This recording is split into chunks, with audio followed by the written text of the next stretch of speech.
Assalamualaikum warahmatullahi wabarakatuh. Perkenalkan, nama saya Budi Santoso, SPD SDGR, calon guru penggerak Angkatan 10, Kabupaten Sampang, Provinsi Jawa Timur. Izinkan pada kesempatan kali ini, saya akan menjelaskan tentang kegiatan diseminasi budaya positif.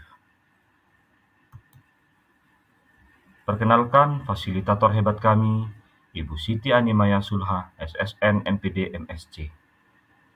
Pengajar praktik hebat kami, Bapak Dede Rijalinur Latif, SPDSD. Saya sendiri, Budi Santoso, SPDSDGR, Guru UPTD SDN Mambulu Barat 2, calon guru penggerak Angkatan 10. Tujuan pembelajaran khusus kali ini, calon guru penggerak dapat menyampaikan pembelajaran dari penerapan konsep inti dari modul budaya positif, serta pemahaman mereka mengenai konsep-konsep inti dalam modul budaya positif. Ki Hajar Dewantara mengumpamakan sekolah sebagai sebuah ladang tempat persemaian bibit. Agar bibit bisa berkembang secara maksimal, maka petani dapat memperbaiki kondisi tanah, memelihara bibit tanaman, memberi pupuk dan air, membasmi ulat-ulat atau jamur-jamur yang mengganggu hidup bibit tanaman, dan lain sebagainya. Dari uraian tersebut, kita dapat memahami bahwa sekolah diibaratkan sebagai tanah tempat bercocok tanam, sehingga guru harus mengusahakan sekolah menjadi lingkungan yang menyenangkan, menjaga dan melindungi murid-murid dari hal-hal yang tidak baik. Dengan demikian, karakter murid tumbuh dengan baik sesuai dengan profil pelajar Pancasila. Tujuan kegiatan diseminasi ini adalah menumbuhkan budaya positif di sekolah dengan meyakini nilai-nilai kebajikan universal, serta menciptakan murid yang merdeka dan mempunyai disiplin kuat sesuai profil pelajar Pancasila. Lini masa kegiatan ini adalah yang pertama, berkoordinasi dengan kepala sekolah, yang kedua, berkoordinasi dengan rekan-rekan guru, yang ketiga, melakukan diseminasi konsep inti budaya positif. Yang keempat, menyusun keyakinan kelas. Kelima, hasil keyakinan kelas ditempel di kelas masing-masing. Tolok ukur kegiatan kali ini adalah terlaksananya diseminasi konsep inti budaya positif di sekolah. Terbentuknya keyakinan kelas melalui kegiatan kesepakatan kelas yang dilakukan bersama wali kelas dan murid.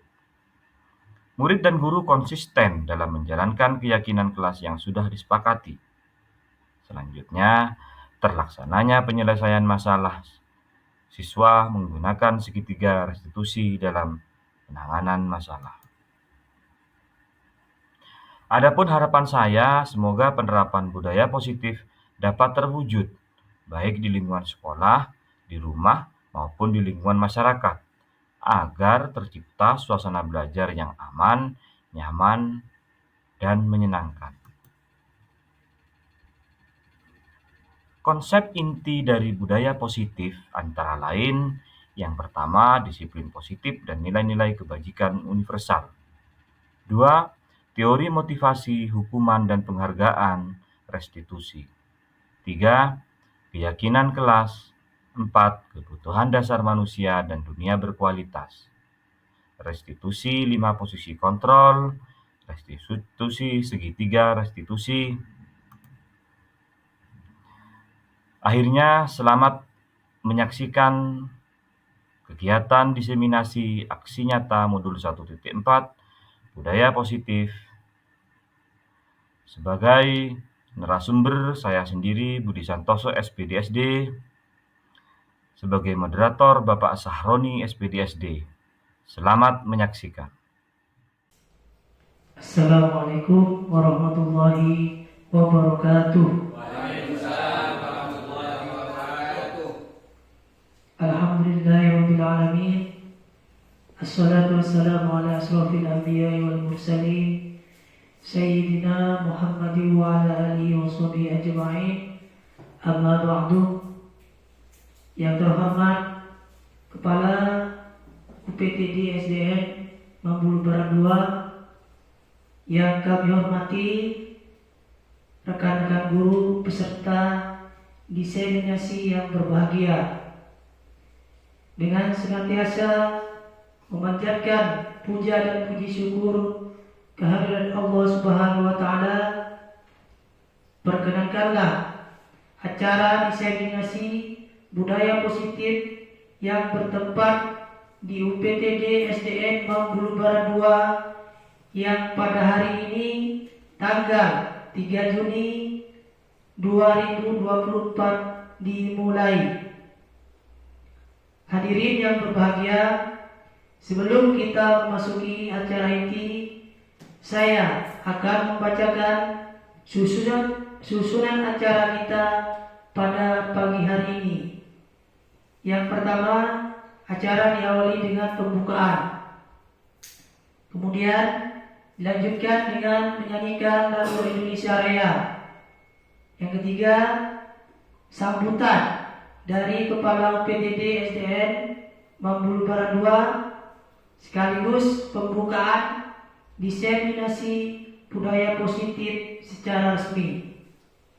Yang keempat, selanjutnya doa. Yang kelima, istirahat sejenak. Baru yang keenam, acara inti, yakni diseminasi budaya positif. Dan yang terakhir, penutup. Agar acara berlangsung dengan lancar dan juga bermanfaat bagi seluruh peserta yang hadir, marilah bersama-sama kita memulai acara ini dengan membaca basmalah bersama-sama. Bismillahirrahmanirrahim. Acara selanjutnya yaitu menyanyikan lagu Indonesia Raya, yang mana dalam hal ini akan dipimpin oleh Ibu Tini Korea. Hadirin dimohon berdiri.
Hadirin dipersilakan duduk kembali.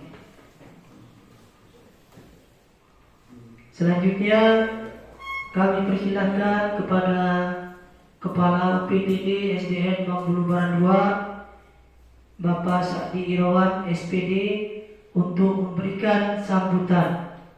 Kepada Bapak Sakdi Irawan kami persilahkan.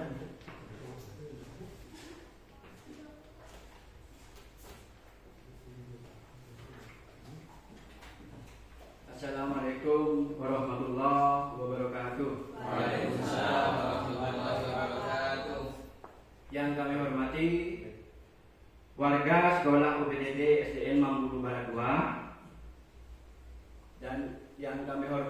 teman-teman undangan dari wilayah SDN tetangga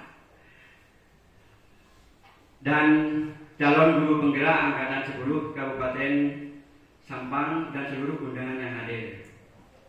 Puji syukur kehadirat Allah Subhanahu wa taala kita panjatkan di mana atas kesempatan pada hari ini kita dapat berkumpul dalam acara diseminasi aksi nyata budaya positif calon guru penggerak angkatan 10 Kabupaten Sampang UPTD SDN Mambulu Barat 2. Alhamdulillah acara ini menjadi momen berharga untuk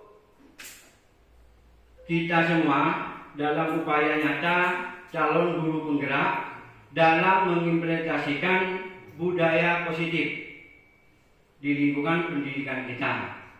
Mari kita jadikan forum ini sebagai wadah untuk bertukar gagasan dan pengalaman demi meningkatkan kualitas pendidikan khususnya di SDN Mambulu Barat 2 dan umumnya di Kabupaten Sampang.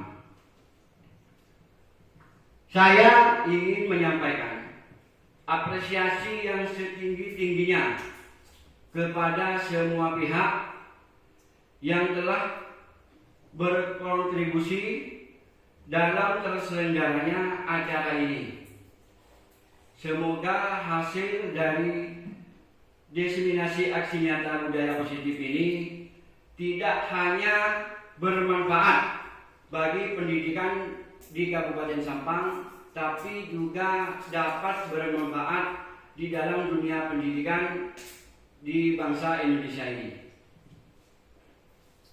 Terakhir, marilah kita bersama-sama menjaga semangat dan komitmen untuk terus berupaya meningkatkan kualitas pendidikan, karena kualitas pendidikan adalah investasi terbaik kita untuk masa depan pendidikan di bangsa Indonesia ini.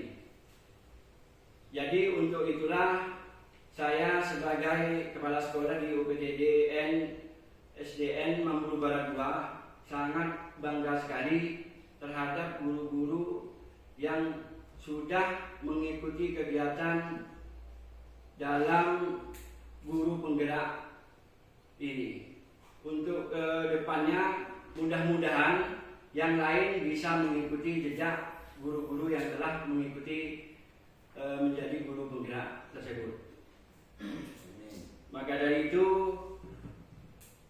untuk teman-teman semuanya, saya sebagai selaku kepala sekolah mengucapkan banyak-banyak terima kasih atas dukungannya demi terselenggaranya kegiatan ini. Semoga kegiatan ini bermanfaat untuk kita semua. Amin. Amin.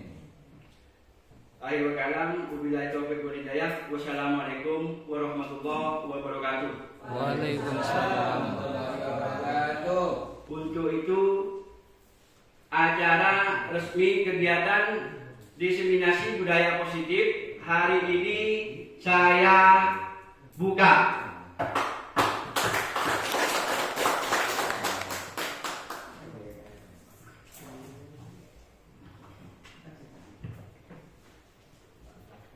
Demikian sambutan dari Kepala UPTD SDN Mambulu Barat 2, Bapak Sadi Irawan SPD. Terima kasih kepada Bapak Sadi Irawan SPD SD atas sambutannya dan sekaligus membuka acara pada pagi hari ini. Hadirin yang kami hormati, untuk kelancaran acara, marilah kita memanjatkan doa yang mana yang dalam hal ini akan dipimpin oleh Bapak Muhammad Marhum. Kepada Bapak Muhammad Marhum kami persilakan.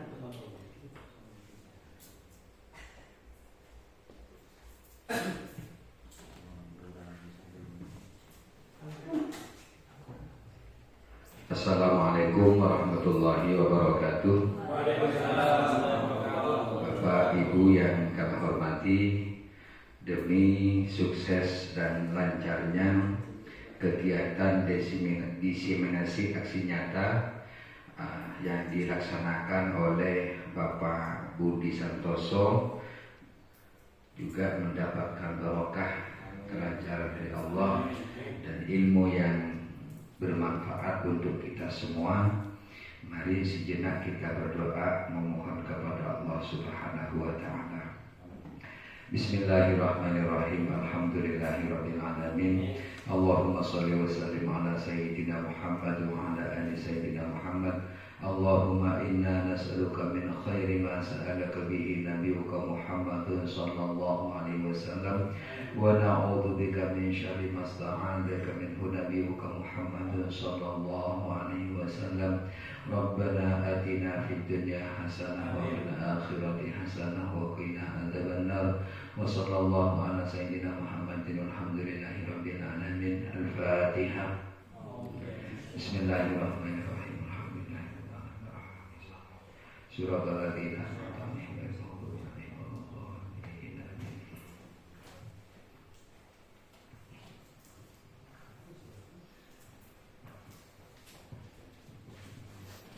Terima kasih Bapak almarhum. Semoga Allah Subhanahu wa taala mengabulkan doa kita. Sembari mempersiapkan diseminasi, mari kita istirahat sejenak. Hadirin yang berbahagia, kami persilakan menikmati kudapan seadanya dulu. Inilah acara inti yang kita tunggu-tunggu bersama. Diseminasi budaya positif. Acara kami serahkan sepenuhnya kepada narasumber kita, yaitu Bapak Budi Santoso, SPDSD GR. Kepada Bapak Budi Santoso kami persilakan.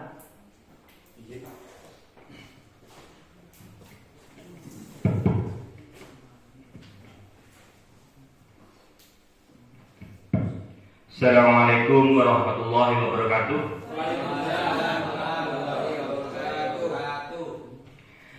Izinkan saya Budi Santoso, SPD SDGR, guru PTD SDN Manggulu Barat 2, mempresentasikan tentang diseminasi aksi nyata modul 1.4 budaya positif.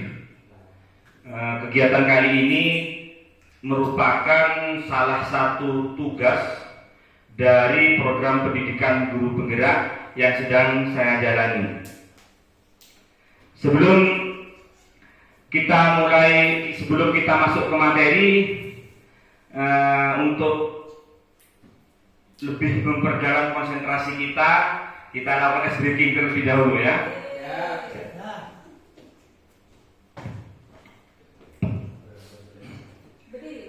Tidak usah, duduk aja, duduk ya.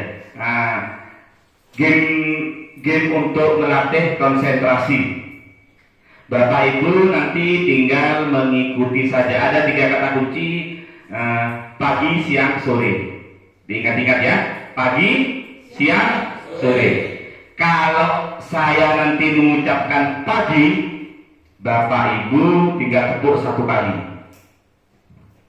Kalau saya mengucapkan siang, Bapak Ibu guru tepuk 2 kali.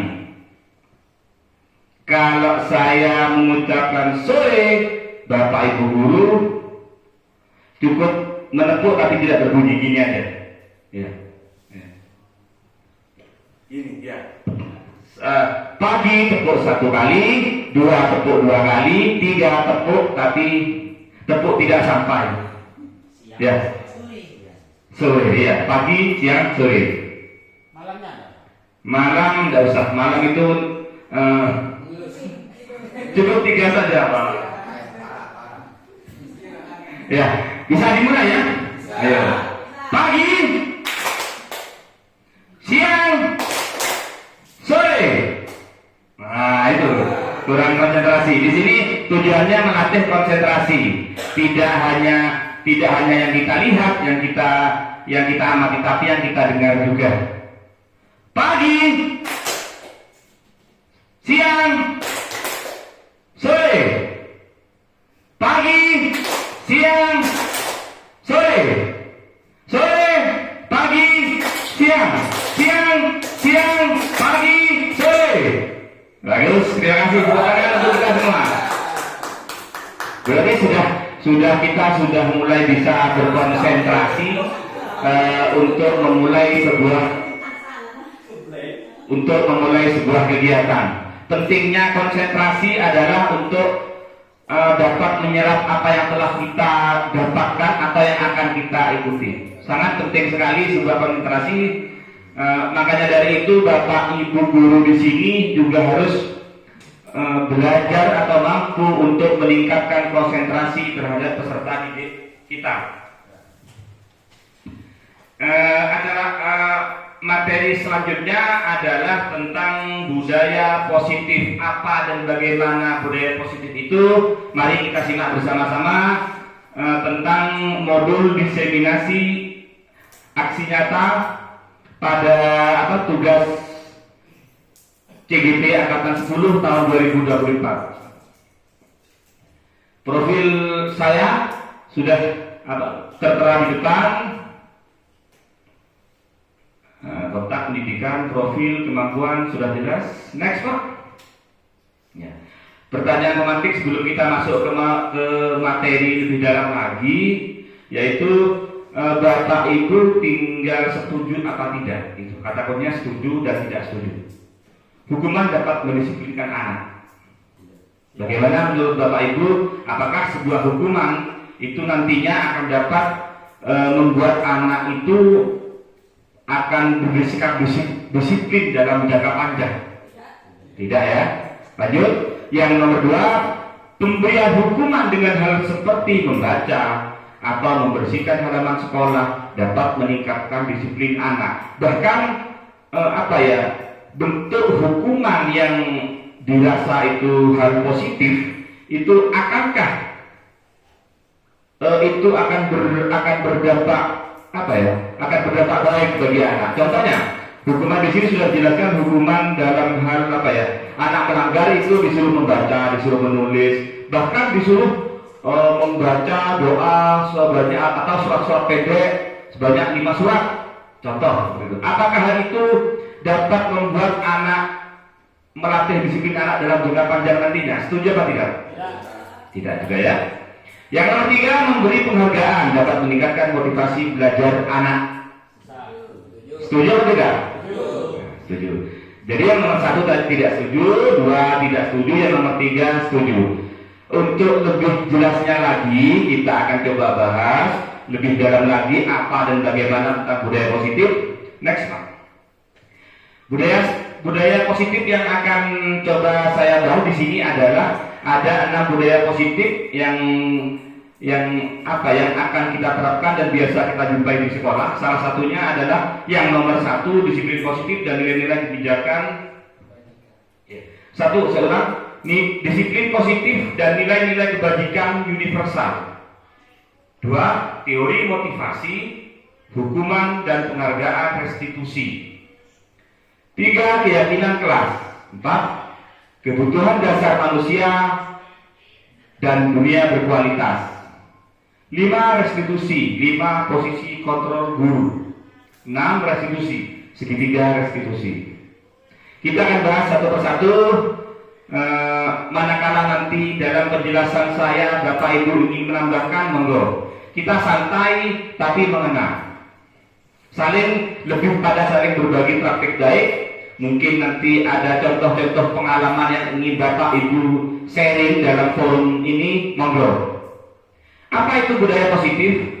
Budaya positif adalah sebuah nilai-nilai yang menjadi keyakinan dan pada akhirnya menjadi karakter atau ciri khas sebuah lembaga atau institusi atau organisasi. Untuk menciptakan budaya positif di sekolah, guru hendaknya mampu berusaha menciptakan pembelajaran yang nyaman dan menyenangkan di sekolah.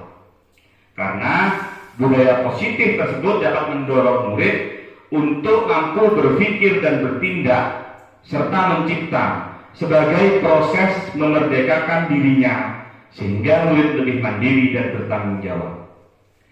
Lebih pada anak lebih bebas, leluasa dan tumbuh dari yang dilakukan anak itu dapat tumbuh dari dalam diri anak, dari intrinsiknya, bukan dari faktor luar, bukan dari paksaan atau bukan karena tekanan dari guru. Jadi sebagai guru kita harus mampu mewujudkan itu. Bagaimana caranya? Mari kita pelajari bersama-sama. Next, Pak. Adapun budaya positif dalam sebuah lembaga itu dapat berjalan dengan menerapkan yang pertama disiplin positif, yang kedua memahami motivasi perilaku manusia, hukuman dan penghargaan. Posisi kontrol guru membuat keyakinan sekolah atau kelas, segitiga institusi dalam pemecahan masalah. Next, Pak. Materi yang pertama adalah tentang apa dan bagaimana disiplin positif dan nilai-nilai kebajikan universal. Perubahan paradigma ini adalah bentuk dari pemahaman kita saja. Ada si A dan si B. Anda bisa mempraktekkan Bapak Ibu di tempat Bapak Ibu, monggo anggap yang Bapak pegang sekarang ini Bapak ikuti perintah yang di depan. Sobeklah secari kertas atau bisa diganti itu. Ada yang ada di depan itu, monggo dipegang satu persatu. Sobeklah secari kertas, tuliskan benda atau sesuatu yang sangat berharga untuk Anda. Anggap yang sampai pegang itu adalah sesuatu yang sangat berharga bagi Bapak Ibu. Letakkan di salah satu tangan Anda. Letakkan barang tersebut di salah satu tangan Anda. Dan genggam benda tersebut dengan segala daya. Buatlah sebuah kepala.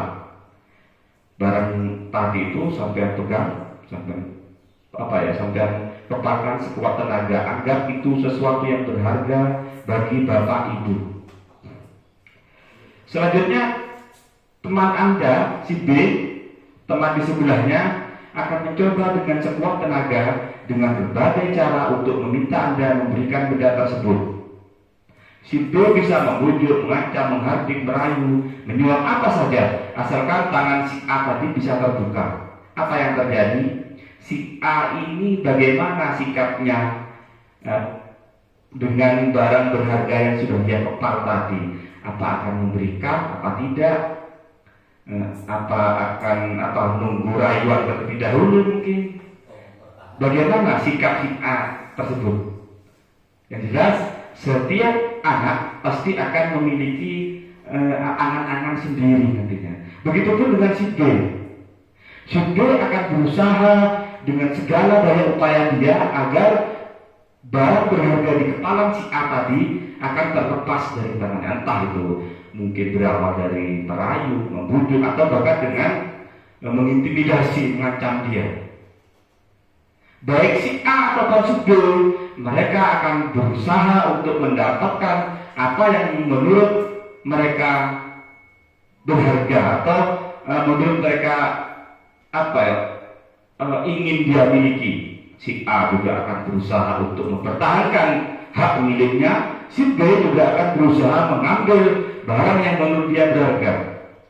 Akan banyak yang dilakukan baik si A atau si B. Segala macam cara akan mereka lakukan. Next, perubahan paradigma teori kontrol atau teori pilihan. Terdapat ilusi guru mengontrol murid. Bagaimana cara guru nanti mengontrol murid? Selanjutnya, ilusi bahwa kritik dan membuat orang merasa bersalah dapat menguatkan karakter. Ilusi bahwa semua penguatan positif, efektif dan bermanfaat, seperti tadi yang di kata pemantik tadi, ada dengan hukuman membaca, akankah itu berdampak baik apa tidak itu. Selanjutnya, ilusi bahwa orang dewasa memiliki hak untuk memaksa. Di sini dalam artian apakah guru ini berhak atau punya hak untuk memaksa anak untuk bertindak sesuai dengan keinginan guru. Gitu. Next Pak. Perubahan paradigma stimulus respon, teori kontrol. Siapa sesungguhnya yang memiliki kontrol? Stimulus respon kita mencoba mengubah orang agar berpandangan sama dengan kita. Teori kontrolnya kita berusaha memahami pandangan orang lain tentang dunia. Selanjutnya, stimulus respon yang perilaku buruk dilihat sebagai suatu kesalahan. Sedangkan teori kontrolnya semua perilaku memiliki tujuan. Selanjutnya, orang lain bisa mengontrol saya. Teori kontrolnya hanya Anda yang bisa mengontrol diri Anda, bukan orang lain. Bahkan dengan paksaan apapun, Bapak Ibu memiliki hak untuk mengontrol apa yang menjadi milik Bapak Ibu. Selanjutnya, pemaksaan ada pada saat bujukan gagal. Teori kontrolnya kolaborasi dan konsensus menciptakan pilihan-pilihan baru. Selanjutnya yang terakhir, model berpikir menang atau kalah. Model berpikir menang-menang. Next. Apakah disiplin? Di sini sudah sangat jelas sekali bahwa disiplin itu berasal dari bahasa Latin disciplina, yang artinya belajar. Mana asal dari kata ini berkonotasi dengan disiplin diri dari murid-murid Sokrates dan Plato. Selanjutnya, disiplin diri membuat orang menggali potensinya menuju sebuah tujuan, apa yang dia hargai. Namun dalam budaya kita, makna kata disiplin telah berubah menjadi sesuatu yang dilakukan seseorang pada orang lain untuk mendapatkan kepatuhan. Kecenderungan umum adalah menghubungkan kata disiplin dengan ketidaknyamanan, bukan dengan apa yang kita hargai atau pencapaian suatu tujuan mulia. Disiplin positif ada 3, yaitu suatu cara penerapan disiplin tanpa paksaan, kekerasan, dan ancaman. Yang kedua, menumbuhkan motivasi internal berdasarkan nilai-nilai kebaikan. Yang ketiga, mengajarkan untuk bertanggung jawab, lebih pada hal-hal positif yang diinginkan. Bukan hanya tujuan disiplinnya yang kita harapkan, tapi bagaimana efek jangka panjangnya penerapan disiplin tersebut akan berdampak positif, dan itu muncul dari intrinsik anak-anak. Bisa jadi kita memaksakan kehendak anak, tapi hal yang sifatnya pemaksaan itu tidak akan bertahan lama, karena anak-anak tidak dapat yang dia lakukan tidak karena lillahi ta'ala. Dia karena takut, mungkin karena lihat Pak Budi yang marah-marah, dia mau tidak mau disiplin, tapi itu tidak tumbuh dari dalam diri anak. Yang akan kita pelajari hari ini adalah bagaimana sikap disiplin itu tumbuh atas dasar kemauan dari dalam diri anak sendiri. Next. Nilai-nilai kebajikan universal. Nilai-nilai kebajikan adalah sifat-sifat positif manusia yang merupakan tujuan mulia yang ingin dicapai setiap individu. Nilai-nilai tersebut bersifat universal dan lintas bahasa, suku, bangsa, agama, maupun latar belakang. Setiap perilaku memiliki suatu tujuan. Teori Dr. William Glasser pada teori kontrol 1984. Selanjutnya, dengan mengaitkan nilai-nilai kebajikan yang diyakini seseorang, maka motivasi intrinsiknya akan terbangun sehingga menggerakkan motivasi dari dalam untuk dapat mencapai tujuan mulia yang diinginkan. Teori Diane Gosen 1998. Nah, selanjutnya nilai-nilai kebajikan yang kita bahas hari ini adalah yang ingin dicapai oleh setiap anak Indonesia. Kita kenal dengan profil pelajar Pancasila. Saya rasa sudah tidak asing lagi apa sih profil pelajar Pancasila. Sekedar untuk mengingat kembali profil pelajar Pancasila di sini. Yang pertama, beriman, bertakwa kepada Tuhan Yang Maha Esa dan berakhlak mulia, mandiri, bernalar kritis, berkebinekaan global, bergotong royong, terakhir kreatif. Next Pak. Materi yang kedua adalah teori motivasi, hukuman dan penghargaan restitusi. Next. Teori motivasi perilaku manusia ada 3. Yang pertama, untuk menghindari ketidaknyamanan atau hukuman. Apa yang akan terjadi apabila saya tidak melakukannya? Itu. Jadi rasa pertanyaan takut yang diutamakan itu eksternal, motivasi dari eksternal, bukan dari dalam diri anak. Karena ada unsur-unsur tertentu, jadi anak mau melakukan hal tersebut. Yang kedua, untuk mendapatkan imbalan dari orang lain atau institusi. Apa yang akan saya dapatkan apabila saya melakukannya? Biasanya hal ini terjadi pada kalau di kelas itu nanti anak-anak yang bisa jawab Bapak kasih hadiah, itu juga salah satu motivasi dari eksternal. Atau mendapatkan pujian, itu juga termasuk dalam motivasi eksternal. Yang nomor 3, untuk menghargai diri sendiri. Saya akan menjadi orang yang seperti apa bila saya melakukannya? Muncul dari dalam diri anak.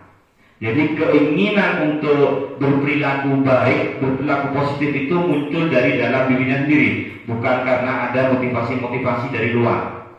Next. Merdeka menurut Ki Hajar Dewantara, merdeka itu artinya tidak hanya terlepas dari perintah, akan tetapi juga cakap buat memerintah diri sendiri. Namanya memerintah diri sendiri itu yang jelas akan muncul dari dalam diri sendiri, bukan karena faktor eksternal tadi. Dikutip dari Ki Hajar Dewantara, Pemikiran Konsepsi Keteladanan Sikap Merdeka, cetakan kelima 2013 halaman 469. Next Pak. Dihukum oleh penghargaan. Ini yang menarik, bahwa penghargaan itu berlaku sama dengan hukuman. Sebetulnya penghargaan itu berlaku sama dengan hukuman, Bapak Ibu memberikan penghargaan terhadap anak itu sama halnya dengan memberikan hukuman. Kenapa demikian? Dalam arti meminta atau membujuk seseorang melakukan sesuatu untuk memenuhi suatu tujuan tertentu dari orang yang meminta atau membujuk. Dorongannya eksternal dan akan ada faktor ketergantungan. Beberapa dampak dari pemberian penghargaan. Dalam jangka pendek mungkin iya, Bapak Ibu meminta atau membujuk untuk melakukan sesuatu terhadap anak itu dengan bujukan-bujukan nanti dengan baik hadiah ataupun dengan pujian-pujian, itu dalam jangka pendek mungkin iya. Cuma untuk jangka panjang yang diharapkan adalah bagaimana motivasi anak itu muncul dari dalam diri anak, bukan karena faktor eksternal, bukan karena anak akan mendapat hadiah atau imbalan. Pengaruh jangka panjang dan jangka pendek. Penghargaan hukum, penghargaan mengurangi ketepatan, penghargaan tidak efektif, penghargaan merusak hubungan. Next. Penghargaan menurunkan kualitas, penghargaan mematikan kreativitas, penghargaan mengurangi motivasi intrinsik. Jadi antara dihukum oleh penghargaan itu maksudnya meskipun anak-anak seolah-olah kita beri penghargaan, baik itu sekedar pujian atau mungkin dengan embel-embel nanti yang bisa menjawab nilainya 100. Sebetulnya hal tersebut untuk jangka panjangnya itu kurang baik. Anak akan merasa ketergantungan. Apalagi saat mungkin bagi anak-anak yang di atas rata-rata, nilai saya sudah bagus, kenapa saya harus aktif? Sudah, nilai saya juga sudah 100, nilai saya sudah maksimal. Anak-anak akan menjadi saat dia sudah mencapai pada titik tertentu, anak lebih banyak diam. Karena apa? Karena motivasi tersebut tidak tumbuh dari diri sendiri. Harapan kedepannya seperti itu, anak-anak mau melakukan sesuatu itu karena dirinya sendiri, bukan karena paksaan dari dulu. Next. Bentuk program kebijakan apresiasi dalam memberikan apresiasi atau pengakuan perlu diingat beberapa hal. Yang pertama, beri pengakuan secara khusus, beri pengakuan secara pribadi, beri pengakuan semua murid bergantian, beri pengakuan secara konsisten, fokus pada proses. Next Pak. Ini contoh pengakuan apresiasi kebajikan. Contoh pembuka itu kemarin saya perhatikan gitu. Kemudian nilai kebajikannya apa? Rasa empati besar sekali. Situasi pada saat menolong murid baru di kelas kita. Saya menghargai. Nilai kebajikannya apa? Nilai kepedulianmu. Selanjutnya situasinya pada saat kamu membantu teman-temanmu di tugas kelompok. Terima kasih untuk itu, termasuk dalam rasa kebajikan, rasa tanggung jawabmu pada saat kamu memungut kata-kata yang bersihkan di lantai. Next Pak. Bapak tinggal Bapak Ibu guru coba ganti termasuk hukuman atau konsekuensi dari kalimat yang ada di depan. Opsinya hanya ada dua, hukuman atau konsekuensi. Mencatat 100 kali di dalam buku kalimat, saya tidak akan terlambat lagi karena terlambat ke sekolah. Itu menurut Bapak Ibu termasuk sebuah hukuman atau konsekuensi anak karena telah terlambat datang ke sekolah. Hukuman. Kita catat ya, hukuman. Selanjutnya yang kedua, lari mengelilingi lapangan basket 2 kali karena terlambat hadir di sekolah. Hukuman. Yang pertama hukuman, kedua hukuman. Yang ketiga, murid diminta untuk push up 15 kali karena tidak menggunakan masker ke sekolah. Konsekuensi ya, para pelajarannya hukuman ya. Ada konsekuensi, ada hukuman. Menggantikan kertas tugas teman yang telah dicoret-coret, hukuman apa sebuah konsekuensi? Ya, berarti untuk yang ini sepakat konsekuensi. Membersihkan tumpahan air di meja tulis karena tersenggol pada saat belajar. Konsekuensi, sepakat ya. Murid disuruh untuk tidak mengenakan sepatu seharian di sekolah dan tidak mengenakan sepatu hitam. Hukuman ya. Lari mengelilingi lapangan basket 2 kali karena terlambat 10 menit untuk pelajaran PJOK. Next Pak, kita sesuaikan jawaban. Kita dulu Pak, stop dulu Pak. Kita ingatkan lagi yang pertama tadi apa? Hukuman ya. Hukuman, yang kedua hukuman, yang ketiga tadi hukuman, yang keempat konsekuensi. Ini membersihkan tumpahan air, konsekuensi ya. Yang ini hukuman ini. Oke, next Pak, kita cocokkan jawabannya. Ya, ini bahwa mencatat 100 kali di dalam buku itu merupakan sebuah hukuman. Ya. Ya. Yang pertama itu hukuman. Kemudian lari mengelilingi lapangan itu hukuman karena itu sebuah hukuman.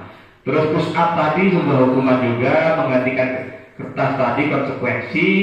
Hampir 90% Bapak Ibu guru sudah hebat-hebat dalam jawab, sudah mulai memahami. Ya.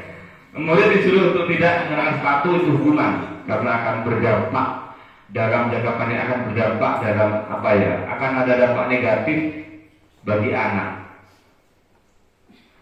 Lari di lapangan itu sebuah konsekuensi dari keterlambatan anak tersebut. Next Pak.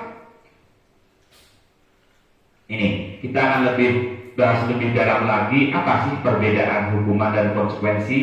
Di sini ada tabel perbedaan dan hukuman. bahwa kalau hukuman itu adalah sesuatu yang menyakitkan harus terjadi.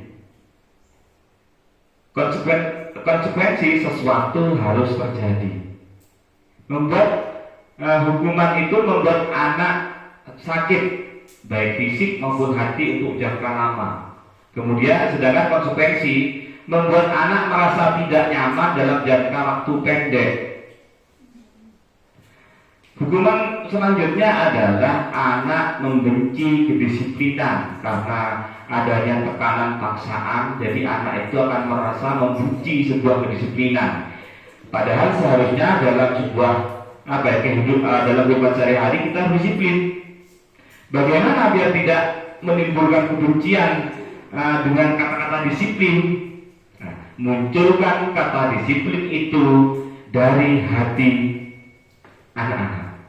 Selanjutnya konsekuensinya apa? Anak menghargai disiplin. Harapan kita itu anak dapat menghargai. Pada akhirnya kalau sudah menghargai, mereka akan dengan sukarela bahwa ini tugas saya, ini hak saya, ini kewajiban saya. Jadi tidak ada paksaan dari faktor manapun. Selanjutnya mendorong paksaan. Konsekuensinya stimulus tanggapan, mendorong anak menyakiti diri sendiri. Perbedaannya dengan konsekuensi adalah mendorong anak agar mudah menyesuaikan diri. Konsep diri yang buruk, konsep diri yang baik. Kemudian anak belajar untuk menyembunyikan kesalahan. Konsekuensi anak belajar untuk mematuhi peraturan. Yang terakhir hukuman, dengan adanya hukuman, marah, merasa bersalah, dipermalukan, merasa tidak dihargai, akan terluka. Kata orang yang berbulan, lokah tak adil. Memang tidak nampak, tapi berbekas dalam hati, dalam jangka panjang anak tersebut itu akan sangat akan berpengaruh untuk kemajuan anak ke depannya. Itu sangat disayangkan sekali dan sangat dihindari. Terutama kita sebagai pendidik yang setiap hari harus berhadapan dengan anak-anak. Konsekuensinya apa? Kehilangan hak, dibuat tidak nyaman, diasingkan untuk sementara. Next Pak. Apa itu restitusi? Restitusi adalah proses menciptakan kondisi bagi murid untuk memperbaiki kesalahan mereka, sehingga mereka bisa kembali pada kelompok mereka dengan karakter yang lebih kuat. Berangkat dari kesalahan anak tersebut, bagaimana kita dituntut untuk dapat menyadarkan anak bahwa hal tersebut adalah sesuatu yang tidak baik, dan bagaimana anak mempunyai pemikiran untuk berubah dengan sendirinya. Restitusi juga merupakan proses kolaboratif yang mengajarkan murid untuk mencari solusi untuk masalah mereka. Jadi tidak hanya masalah tersebut selesai, tapi juga solusi seperti apa yang terbaik. Bukan hanya yang terbaik bagi guru, tapi juga terbaik bagi siswa. Karena yang kita hadapi adalah siswa, jadi bagaimana kita bisa memaksimalkan potensi anak. Dan bagaimana membantu murid berpikir tentang orang, seperti apa yang mereka ingin menjadi, tujuan mulia, dan bagaimana mereka harus memperlakukan orang lain. Dosen 2004. Next Pak. Nah ini identitas gagal dan identitas sukses. Ini ada hukuman, konsekuensi, dan restitusi. Keterangannya di bawah juga sudah ada bahwa kalau hukuman itu lebih pada ke hal negatif, kemudian konsekuensi itu netral, restitusi positif. Harapan kita semua dapat menerapkan restitusi itu dalam kegiatan sehari-hari di sekolah. Sesuatu yang menyakitkan harus terjadi, itu sesuatu yang negatif. Kemudian konsekuensinya apa? Sesuatu itu harus terjadi, itu netral, tidak tidak tidak adanya paksaan atau yang negatif tadi. Kemudian restitusinya seperti apa? Restitusi merupakan pilihan, jadi akan ada banyak pilihan yang bisa diterapkan guru dalam mengatasi sebuah masalah nanti. Intinya tidak hanya berpusat pada guru, murid juga harus dilibatkan, murid juga harus apa yang diinginkan anak-anak, bahkan cetuskan itu dari anak-anak sendiri. Jadi kita tahu keinginan anak itu seperti apa sebenarnya. Dari apa yang diinginkan anak, kita bisa memberikan masukan-masukan dan pemecahan masalah. Tidak nyaman untuk murid atau anak untuk jangka panjang, itu masuk ke negatif. Tidak nyaman untuk murid untuk jangka panjang, untuk jangka waktu pendek, menguatkan restitusinya, menguatkan untuk murid dalam jangka waktu panjang. Kemudian identitas gagal, korban mendapatkan keadilan. Konsekuensi, korban bisa diabaikan. Restitusinya, korban mendapatkan ganti. Murid akan tersakiti. Konsekuensinya, murid atau anak dibuat tidak nyaman. Kemudian restitusi, murid mendapatkan penguatan. Lebih pada hal yang sangat positif sekali kalau restitusi ini. Yang terakhir, murid atau anak membenci peraturan. Ini yang sangat kita hindari. Sesuatu yang negatif. Sedangkan dalam sebuah lembaga, peraturan itu memang ada untuk mendisiplinkan anak. Tinggal caranya seperti apa. Salah satu tujuan disiplinasi kali ini adalah itu, untuk menyadarkan bahwa murid tidak bagaimana biar tidak benci terhadap sebuah aturan. Kesan selama ini yang terbentuk adalah aturan harus mau tidak mau, suka tidak suka harus dijalankan. Memang iya, cuma yang perlu diperhatikan oleh Bapak Ibu guru adalah bagaimana konsep sebuah peraturan itu muncul dari kemauan anak sendiri. Yang jelas kalau sudah muncul dari dalam diri anak-anak dalam menjalankan aturan tersebut akan merasa lebih nyaman karena tumbuh dari dalam dirinya sendiri. Bukan lagi hukuman yang akan didapatkan saat melanggar, tapi konsekuensi dari sebuah peraturan yang telah disepakati oleh anak-anak sendiri. Bukan muncul dari guru, bukan muncul dari faktor eksternal, melainkan sudah ke internal. Harapan kita ke depannya seperti itu. Next, Pak. Ada 9 ciri-ciri restitusi yang sudah kita bahas tadi. Yang pertama, bukan untuk menebus kesalahan, namun untuk belajar dari kesalahan. Yang kedua, memperbaiki hubungan. Yang ketiga, tawaran, bukan paksaan kita tawarkan terhadap anak. Biar anak itu dalam menyelesaikan masalah itu sesuai dengan keinginannya.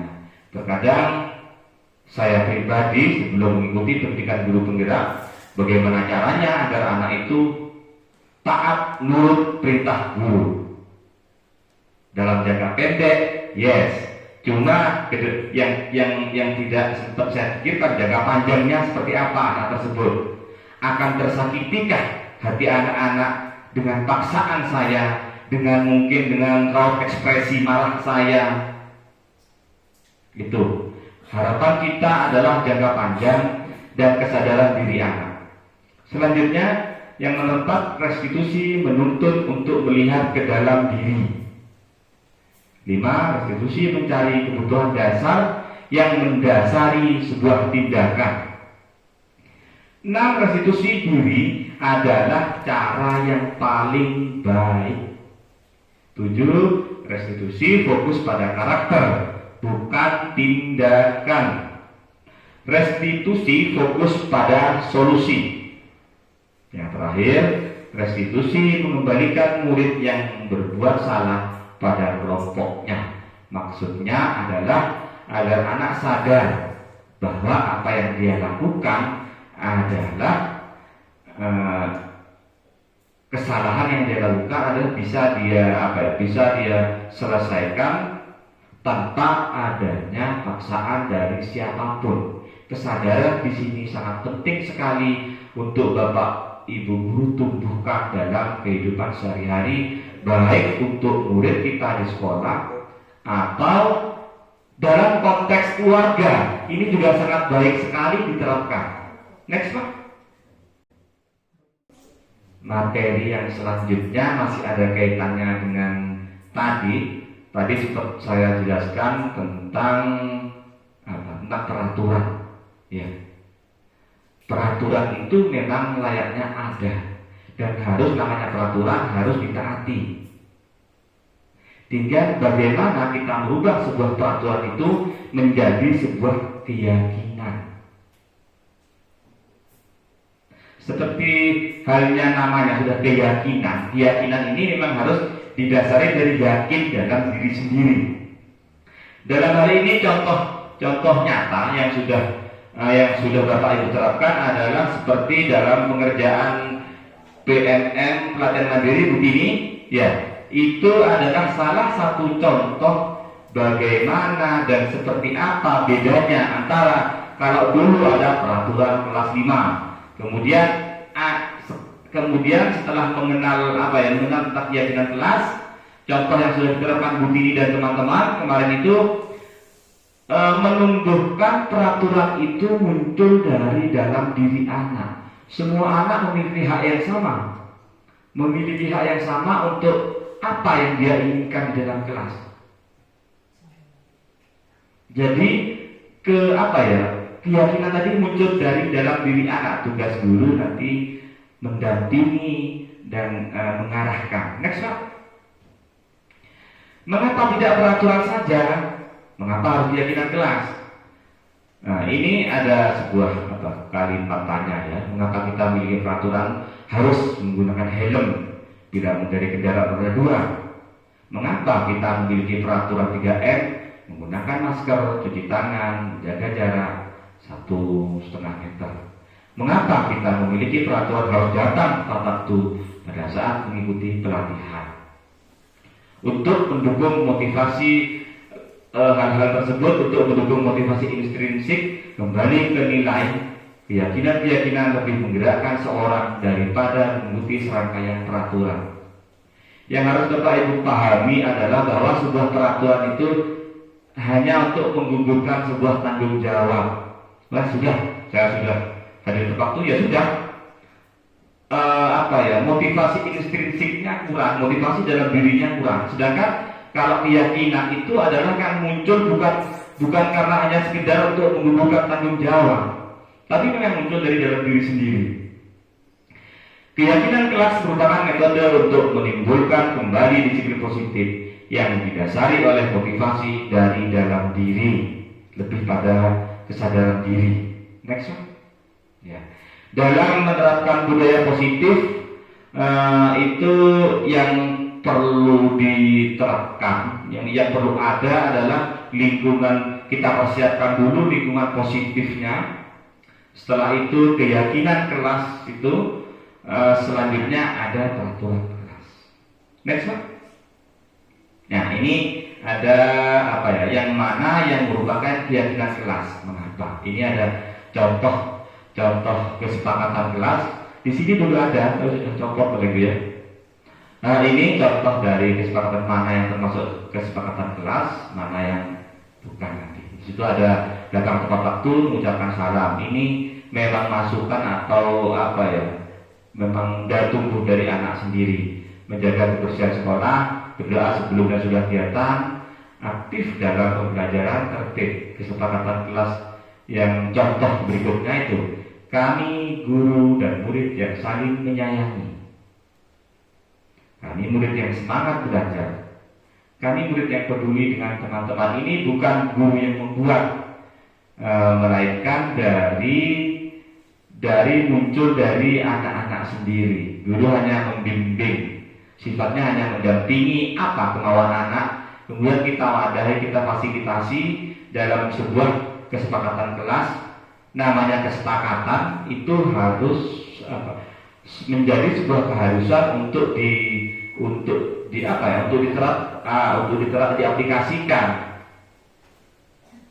Bahasa keyakinan ini muncul dari dalam diri anak, jadi bukan guru lagi yang memaksa. Otomatis bukan sebuah hukuman yang akan muncul pada saat si pelanggar keyakinan kelas, tapi konsekuensi dari sebuah kesepakatan yang telah mereka bentuk sendiri. Sudah bukan hukuman lagi, tapi merupakan sebuah konsekuensi. Next Pak. Kegiatan pendalaman keyakinan kelas tabel P dan Y, contohnya ini hormat.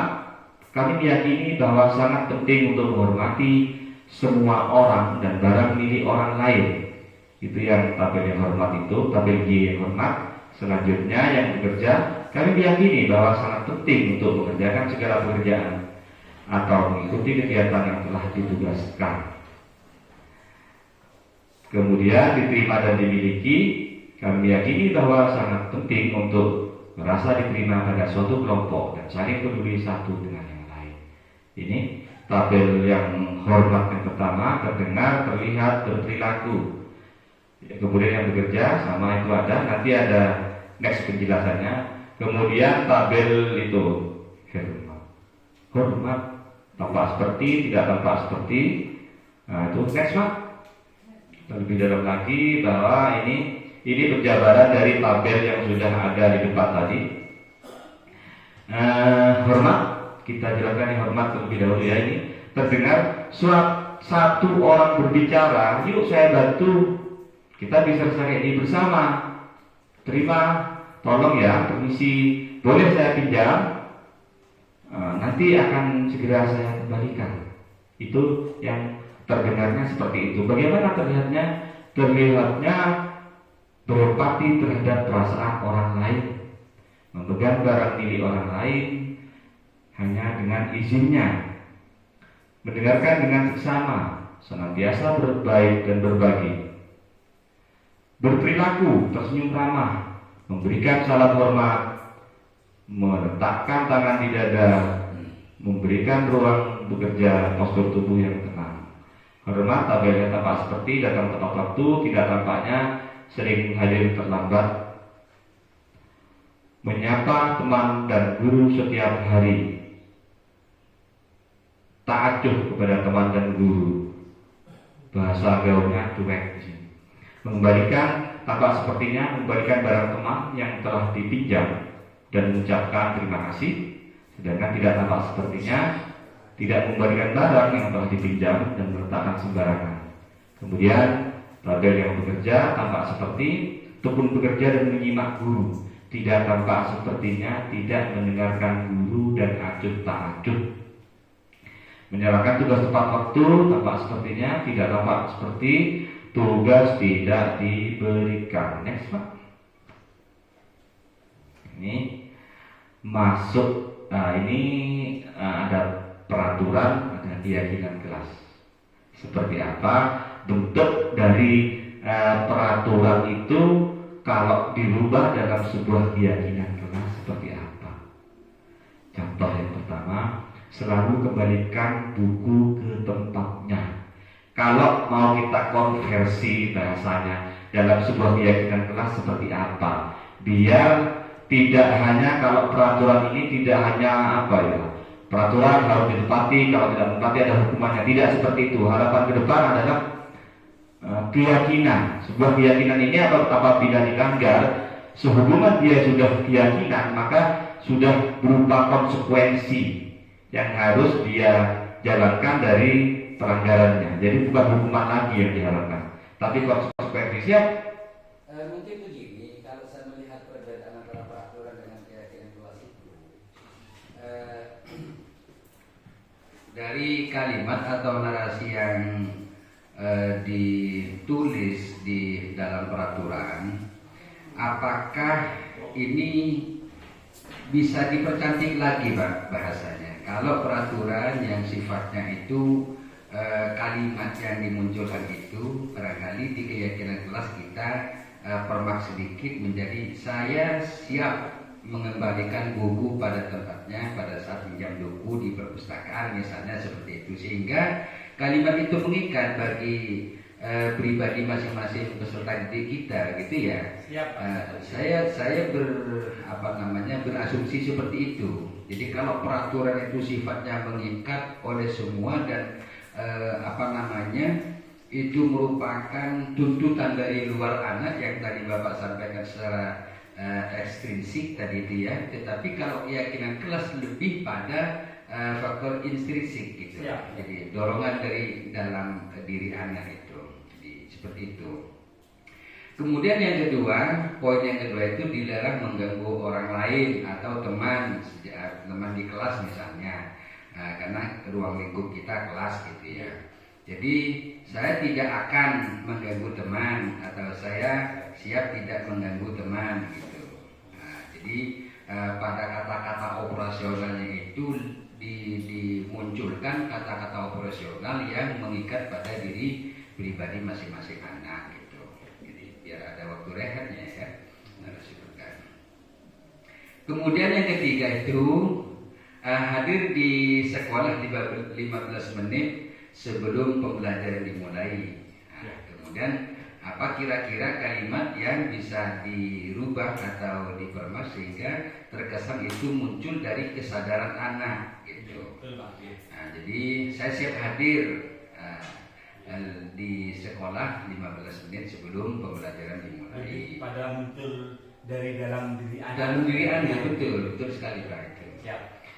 Kemudian dilarang melakukan kekerasan. Saya siap atau saya siap tidak melakukan kekerasan atau saya siap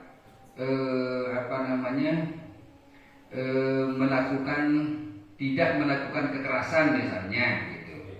Kemudian bergantian atau menunggu giliran, saya siap mengantri atau kalimat yang sekiranya itu muncul dari pribadi anak. Kemudian saya menggunakan masker.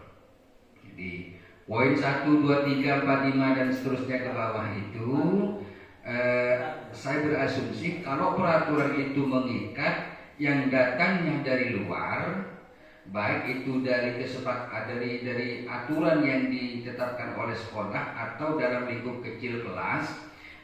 Tetapi ketika keyakinan kelas itu merupakan kesepakatan bersama gitu. Semisal kontrak belajar gitu ya.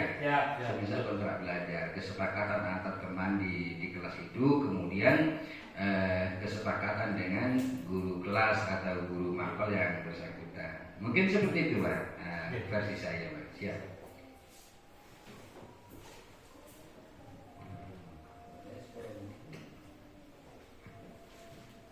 Terima kasih Bapak Mar'um atas berbagi pengalamannya. Betul sekali yang dikatakan Bapak Mar'um bahwa sebuah keyakinan kelas itu bagaimana agar terbentuk atau tercetus dari dalam diri anak. Ya. Bagaimana agar terbentuk dan itu muncul bukan dari guru lagi atau bukan dari sekolah, melainkan muncul dari dalam diri anak. Sesuatu yang munculnya dari dalam diri, kalau ada yang dilanggar maka bukan hukuman lagi yang akan diterima, melainkan konsekuensi dari apa yang telah dia perbuat. Bedanya peraturan. Peraturan ini memang ada untuk diterapkan, untuk diikuti. Suka tidak suka, baik tidak baik, sebuah peraturan harus dijalankan. Sudah tidak ada pilihan lain. Itulah bedanya. Siap. Jadi kalau peraturan itu ketika dilanggar maka ujung-ujungnya adalah hukuman, ya atau tindakan. Tetapi kalau keyakinan kelas maka hukumannya itu berupa pada istilahnya ya dari dalam sendiri, sanksi moral. Konsekuensi atas sanksinya. Artinya ketika kita sudah melanggar kesepakatan kelas keyakinan kelas tadi itu. Terima kasih Bapak Mar'um. Bedanya di situ mengapa mari kita belajar pelan-pelan untuk merubah budaya lama ke budaya yang lebih positif lagi. Kita sama-sama belajar di sini bagaimana agar anak itu bisa bisa berkembang sesuai kodrat zaman dan kodrat alam. Karena juga kita sebagai guru harus terus sering mengupdate ilmu kita. Iya, banyak-banyak referensi belajar bukan hanya hanya dengan membaca, tidak, sekarang banyak sekali. Tujuan akhir adalah bagaimana seorang guru dapat memotivasi anak, dapat memunculkan kemampuan-kemampuan dalam diri anak. Kita berusaha bersama-sama untuk menghindari hal-hal negatif yang nantinya membuat anak didik kita akan luka, di mana namanya luka, seperti apapun lukanya, itu akan ada bekas. Meskipun tidak berdarah.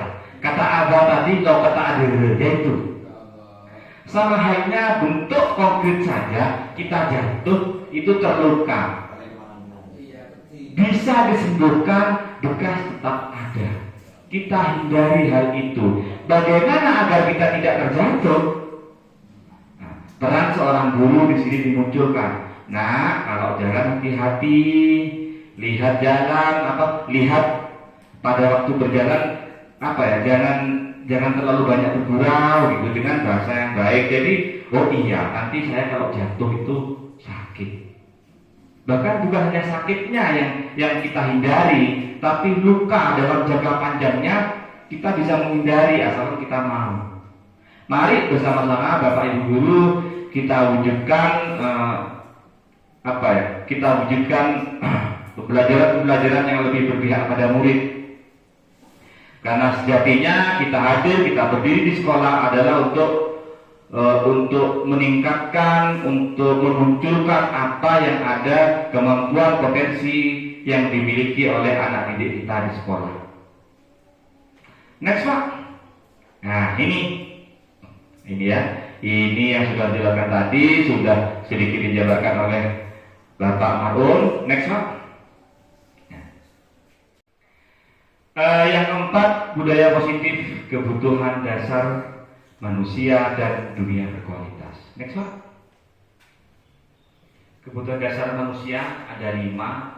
Yang pertama bertahan hidup, kemudian kebebasan, kesenangan, kasih sayang dan rasa diterima, yang terakhir adalah penguasaan. Ini adalah contoh ilustrasi dari kebutuhan dasar manusia. Untuk lebih jelasnya, mari kita lihat tayangan berikutnya. Next Pak. Ini apa itu kebutuhan bertahan hidup? Kebutuhan bertahan hidup adalah kebutuhan yang bersifat fisiologis. Untuk bertahan hidup misalnya kesehatan, rumah, makanan. Kebutuhan biologis sebagai bagian dari proses reproduksi, termasuk kebutuhan untuk tetap bertahan hidup. Komponen psikologis pada kebutuhan ini meliputi kebutuhan akan perasaan aman. Dalam kasus Doni yang ada di dalam modul, apabila jawaban Doni ketika ditanya oleh Ibu Ambar adalah karena ia lapar dan orang tuanya tidak membawakan bekal makan siang, maka kebutuhan dasar yang berusaha dipenuhi oleh Doni adalah kebutuhan untuk bertahan hidup. Next Pak. Yang kedua adalah kasih sayang dan rasa diterima atau kebutuhan untuk diterima. Kebutuhan ini dan 3 kebutuhan berikutnya adalah kebutuhan psikologis. Kebutuhan untuk disayangi dan diterima meliputi kebutuhan akan hubungan dan koneksi sosial, kebutuhan untuk memberi dan menerima kasih sayang, dan kebutuhan untuk merasa menjadi bagian dari suatu kelompok. Kebutuhan ini juga meliputi keinginan untuk tetap terhubung dengan orang lain seperti teman, keluarga, pasangan hidup, teman kerja, binatang peliharaan, dan kelompok di mana kita tergabung. Anak-anak yang memiliki kebutuhan dasar, kasih sayang dan rasa diterima yang tinggi biasanya ingin disukai dan diterima oleh lingkungannya. Mereka juga akrab dengan orang tuanya. Biasanya mereka belajar karena suka pada gurunya. Bagi mereka, teman sebaya sangatlah penting Mereka juga biasanya suka bekerja dalam berkelompok. Dalam kasus di atas, apabila Doni menjawab bahwa alasannya mengambil bekal temannya karena dia merasa senang temannya jadi memperhatikan dia.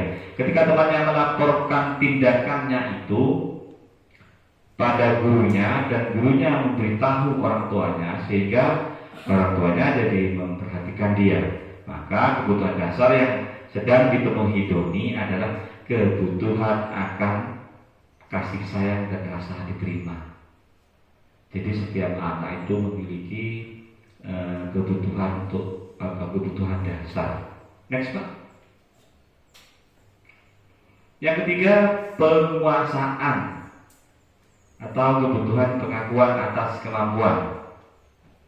Kebutuhan ini berhubungan dengan kekuatan untuk mencapai sesuatu, menjadi kompeten, menjadi terampil, diakui atas prestasi dan keterampilan kita, didengarkan dan rasa harga diri. Kebutuhan ini meliputi keinginan untuk dianggap berharga, bisa membuat perbedaan, bisa membuat pencapaian tertentu, kompeten, diakui, dihormati. Ini merupakan self-esteem dan keinginan untuk meninggalkan pengaruh. Anak-anak yang memiliki kebutuhan dasar akan penguasaan yang tinggi biasanya selalu ingin menjadi pemimpin. Mereka juga suka mengamati sebelum mencoba hal baru dan merasa kecewa bila melakukan kesalahan. Mereka juga biasanya rapi dan sistematik dan selalu ingin mencapai yang terbaik. Next Pak. Kebutuhan yang keempat adalah kebebasan atau kebutuhan akan pilihan. Kebutuhan untuk bebas adalah kebutuhan akan kemandirian, otonomi, memiliki pilihan dan mampu mengendalikan arah hidup seseorang.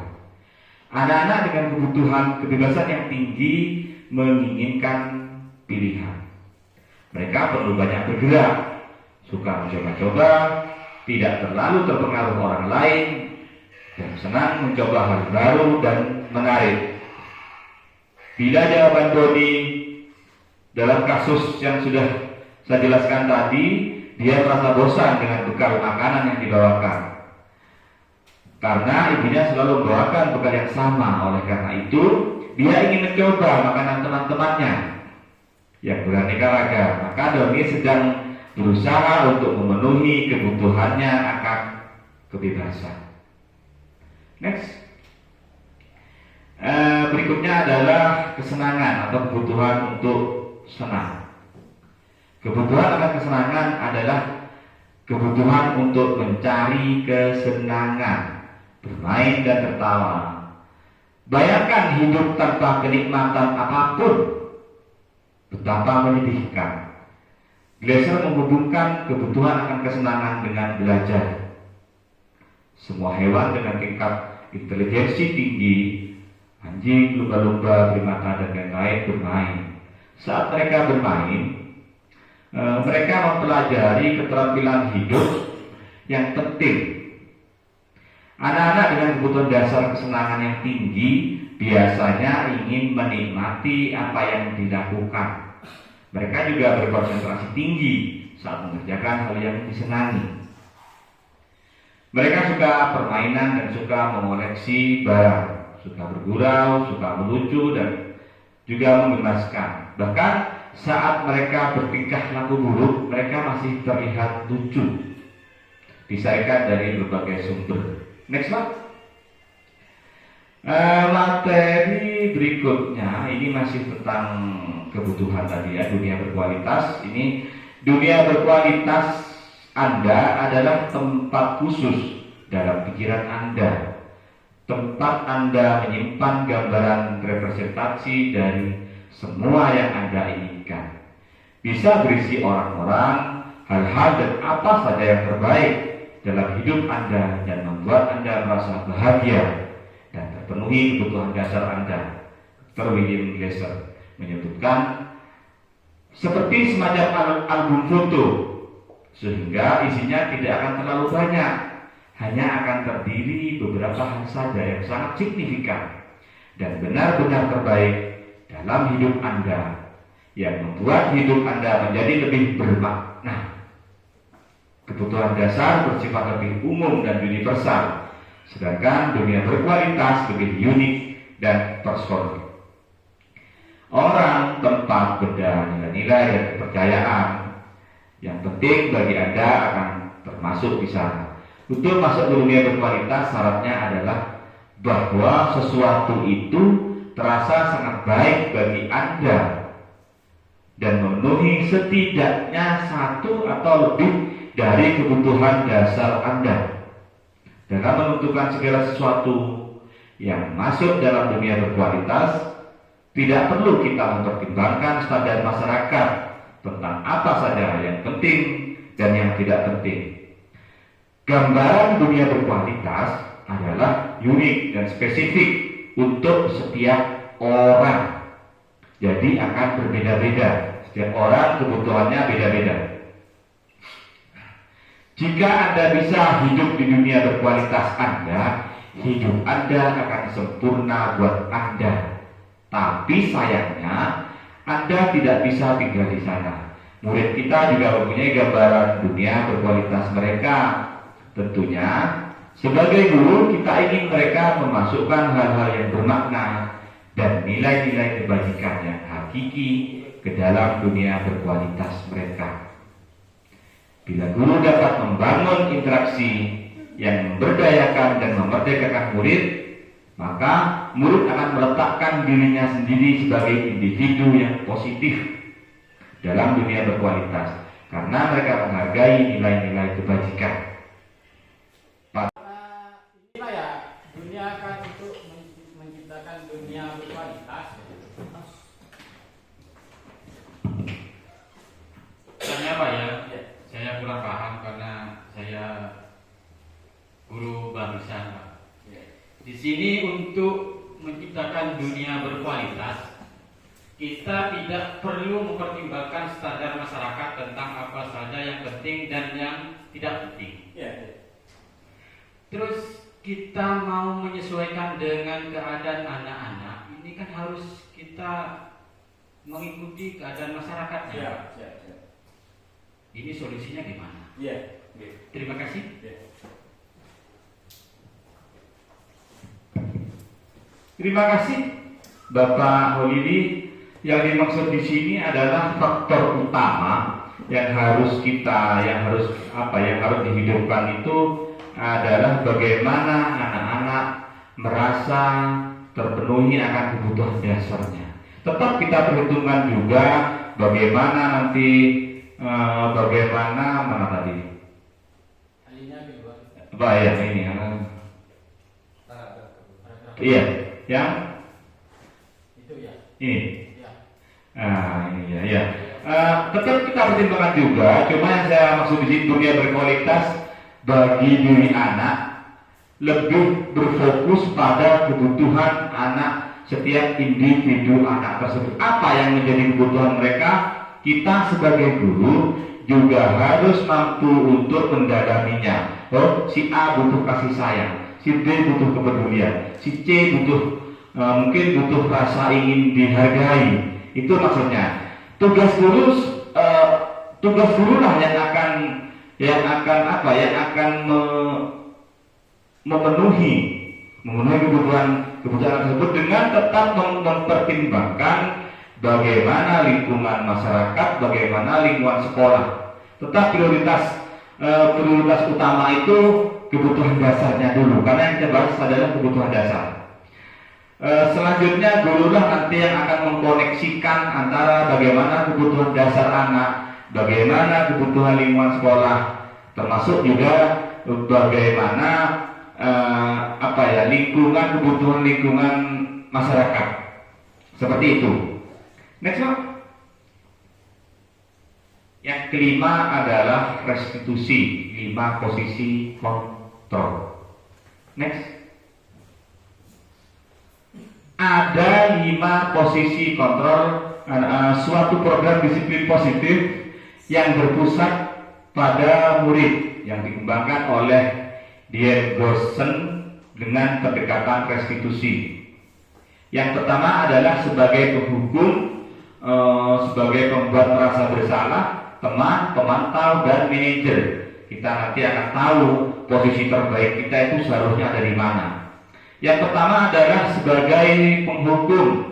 Seorang penghukum bisa menggunakan hukuman fisik maupun verbal. Orang-orang yang menjalankan posisi penghukum senantiasa mengatakan bahwa sekolah memerlukan sistem atau alat yang dapat menekan murid-murid lebih dalam lagi. Contohnya, patuhi aturan saya atau awas, lebih pada tekanan. Yang penting bagaimana aturan tersebut dapat dilaksanakan. Itu sebagai posisi kontrol sebagai penghukum. Selanjutnya adalah membuat merasa bersalah. Pada posisi ini biasanya guru akan bersuara lebih lembut. Pembuat merasa bersalah akan menggunakan keheningan yang membuat orang lain merasa tidak nyaman, bersalah, atau rendah diri. Contohnya, ibu sangat kecewa sekali dengan kamu tadi datang terlambat. Dia tidak marah, cuma dia mengutarakan kekesalannya dengan bahasa yang lebih lembut. Dampaknya apa?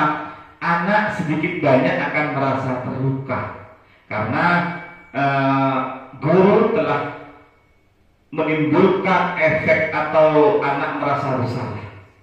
Selanjutnya sebagai posisi kontrol teman. Guru pada posisi ini tidak akan menyakiti murid, namun akan tetap berupaya mengontrol murid melalui persuasi. Posisi teman pada guru bisa negatif ataupun positif. Positif di sini berupa hubungan baik yang terjalin antara guru dan murid. Contoh, ayo bantulah demi bapak ya. Jadi bahasanya lebih lembut lagi, lebih halus. Tidak lagi menyakiti dari dalam diri anak. Selanjutnya selaku pemantau, posisi kontrol memantau berarti mengawasi. Pada saat kita mengawasi, kita bertanggung jawab atas perilaku orang-orang yang kita awasi. Posisi memantau berdasarkan pada peraturan-peraturan dan konsekuensi. Contohnya, sanksi apa konsekuensinya apabila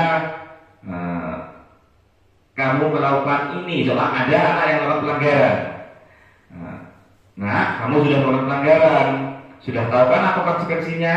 Jadi muncul dari dalam diri anak sadar, oh ya Pak, saya mohon maaf, saya telah datang terlambat tadi. Saya janji besok tidak akan datang terlambat lagi.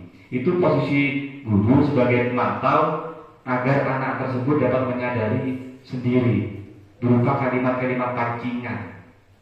Selanjutnya manajer, posisi di mana guru berbuat sesuatu bersama dengan murid, mempersilahkan murid mempertanggungjawabkan perilakunya, mendukung murid agar dapat menemukan solusi atas permasalahannya sendiri. Contoh dari sebuah kasus yang dipecahkan oleh seorang guru, ada kejadian di antar murid.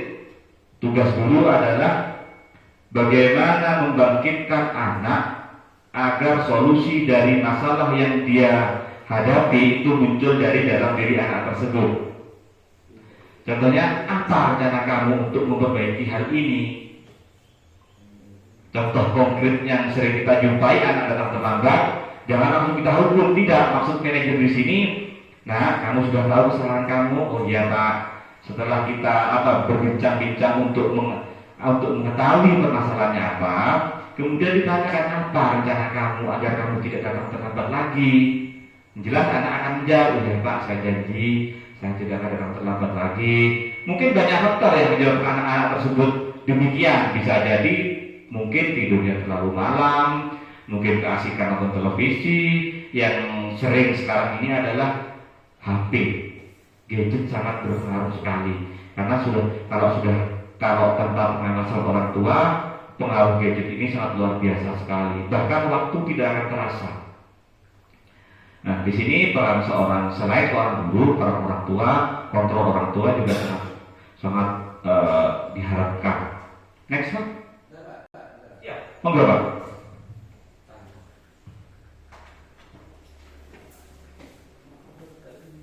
Baik, terima kasih atas waktu yang diberikan ke saya. Begini Pak Budi, 5 posisi kontrol yang disampaikan oleh Dian Gosen ini pada umumnya saya sepakat Pak, gitu. Mulai dari hukuman, pembuat merasa bersalah, teman, pemantau dan manajer itu.